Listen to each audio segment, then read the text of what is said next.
सुख सागर छठवां अध्याय तीसरा स्कंद।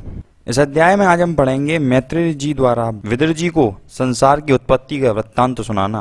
लेकिन उससे पहले अगर आप चैनल पर नए हैं तो चैनल को जरूर सब्सक्राइब करें और नोटिफिकेशन बेल दबाने के बाद ऑल पर क्लिक करें ताकि आने वाले हर अध्याय की वीडियो आप सबसे पहले देख सकें।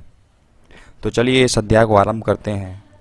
श्री सुखदेव जी बोले, हे राजा परीक्षित, जब विदुर जी ने हरिद्वार में जाकर मैत्रेय जी से भेंट की उस समय उनके मुख को देखकर मैत्रेय जी ने पूछा, हे विदुर जी, तुम इतने उदास क्यों हो रहे हो? तुम्हारे दुखी होने का क्या कारण है? यह बात सुनकर विदुर जी ने भक्तराज उद्धव से भेंट होने का समस्त वृत्तांत कह सुनाया और जिस तरह की उद्धव जी ने उन्हें बताया था वह श्री कृष्ण चंद्र के अंतर्ध्यान होने से, महाभारत में दुर्योधन आदि कौरवों के मारे जाने से और यदुवंशियों के आपस में संहार होने का वृत्तांत कहते हुए इस प्रकार कहने लगे, हे ऋषिवर, भगवान श्री कृष्ण चंद्र के गोलोक धाम पधारने से मेरी यह हालत हो गई है। अब मेरी यह इच्छा है कि आपने उस सच्चिदानंद भगवान पुरुषोत्तम के मुखारविंद से जो ज्ञानोपदेश सुना है उसे आप मुझे भी सुनाने की कृपा करें।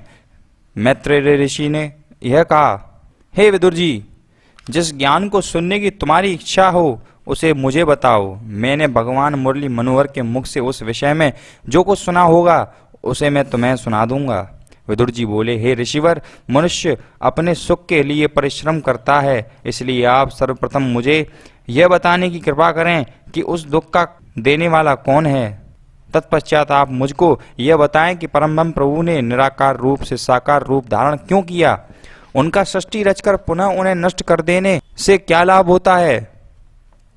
मैं तो केवल यही समझता हूँ कि सांसारिक प्राणियों को इस अपार संसार सागर से पार करने के लिए और उनके पापों का नाश करने के लिए निमित्त ही श्री नारायण भगवान यह सोचकर सगुण रूप धारण करते हैं कि मनुष्य उनके चरित्र एवं लीलाओं का वर्णन, स्मरण और ध्यान करके अपने को सुधार लेंगे।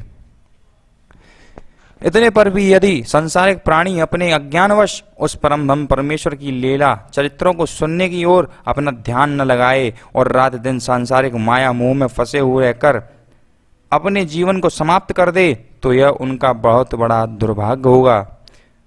मैं अभी जानता हूँ कि आदि पुरुष भगवान किस तरह से ब्रह्मा बनकर संसार की सृष्टि रचते हैं और विष्णु बनकर सबका पालन करते हैं तथा शिव के रूप में किस तरह जगत का संहार करते हैं।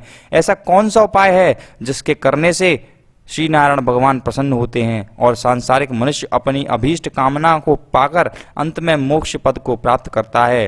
84 लाख योनियों में घूमने और नरक में बहुत कष्ट भोगने के पश्चात जब यह जीवात्मा मनुष्य देह धारण कर लेता है तब भी वह प्रभु की माया में लिप्त रहकर अत्याचार करना क्यों नहीं छोड़ता? वह ऐसा कार्य क्यों नहीं करता जिससे सदा के लिए आवागमन से मुक्त हो जाए? हे नाथ, यह सब वृत्तांत आप मुझे कृपा कर बताइए, तभी मेरे मन का संदेह नष्ट होकर मुझे ज्ञान प्राप्त हो सकेगा। और इसी प्रकार यहाँ पर छठवां अध्याय समाप्त होता है। अगर आप चैनल पर नए हैं तो चैनल को ज़रूर सब्सक्राइब करें और नोटिफिकेशन बेल दबाएं। और हमारी आपसे एक विनती और है कि यथासंभव इस वीडियो को शेयर कर जरूर करें ताकि हमारे जितने भी भारतीय लोग अपनी संस्कृति से विमुख हो चुके हैं उन्हें हम अपनी संस्कृति की ओर रुझा सकें।